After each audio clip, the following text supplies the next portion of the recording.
Hello friends, welcome to my channel பாப்பா books.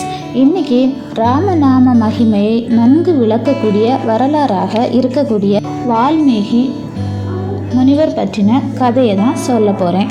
அடர்ந்த காடு ஒன்றில் ரத்னாகரன் என்ற ஒரு வேடன் வாழ்ந்து வந்தான்.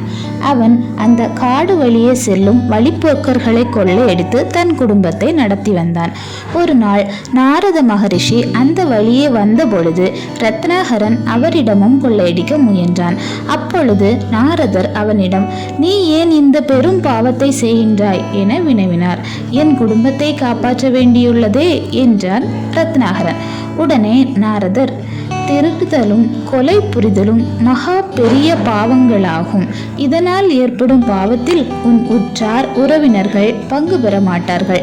நீதான் இதனால் துன்பம் அடைவாய் என்றார். இதை கேட்டதும் ரத்னாகரன், ஏன் என் குடும்பத்திற்காகத்தானே கொலை தொழில் புரிகிறேன், எனவே இந்த பாவத்தில் அவர்களும் பங்கு பெற்றே தீர வேண்டும்.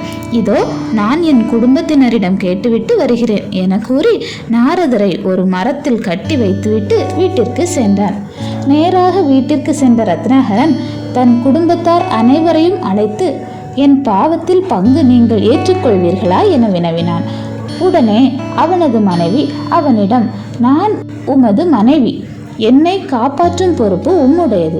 எனவே நீர் செல்வம் சேர்ப்பதில் ஏற்படும் பாவத்தில் நான் எப்படி பங்கேற்க முடியும் என்று கேட்டாள். அவனுடைய உற்றாரும் உறவினர் அனைவரும் இவ்வாறே அவனது பாவத்தில் பங்கேற்க மறுத்தனர். இத்தனை நாட்களும் தான் எண்ணி இருந்தது தவறு என்பதை உணர்ந்த ரத்னாகரன் நாரதரிடம் ஓடினான். நாரதரை கண்டதும் அவரை அவிழ்த்துவிட்டு அவர் காலில் விழுந்து வணங்கி தன் சுற்றத்தினர் கூறியதை கூறினான். பின்னர், நான் இத்தனை நாட்கள் செய்த பாவங்களுக்கு பரிகாரம் நீங்கள்தான் கூற வேண்டும் என்று வினயத்துடன் வினவினான். நாரத மகரிஷியும் அவனிடம் கருணை கொண்டு அவனுக்கு ராம என்ற தாரக மந்திரத்தை உபதேசித்தார். ஆனால் பாமரனாகி அவனால் ராம என உச்சரிக்க முடியவில்லை. மரா என்று மட்டுமே உச்சரிக்க முடிந்தது. எனவே அதையே நன்றாக ஜெபிக்கும்படி கூறிவிட்டு நாரதர் சென்றார். மரா மரா என்ற உச்சரிப்பு நாளடைவில் ராம ராம என்று மாறியது. தாரக மந்திரம் ராமநாம ஜபத்தால் அவன் மனம் தூய்மையாகியது. ராமநாம ஜபத்தின் இனிமையில் அவன் மனம் ஆழ்ந்து விட்டது.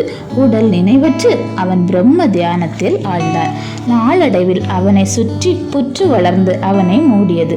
பல நாட்களுக்கு பிறகு ரத்னாகரன் இறையருளால் உலக நினைவு வரப்பெற்றார்.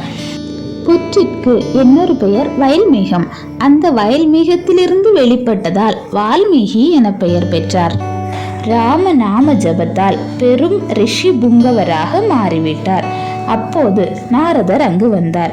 அவரை கண்டு வணங்கி, இவ்வுலகில் சிறந்த குணவானும் வீரரும் கடமைகளை கருத்தூண்டி செய்பவரும் வாய்மையுடையவரும் உறுதியான விரதம் உடையவருமாக விளங்கும் மகா புருஷன் யார்? அவரை காண என் மனம் விரும்புகிறது என்று கேட்டார் வால்மீகி. நாரதரும் ராமனின் பெருமையை சிறப்புற எடுத்து இயம்பினார்.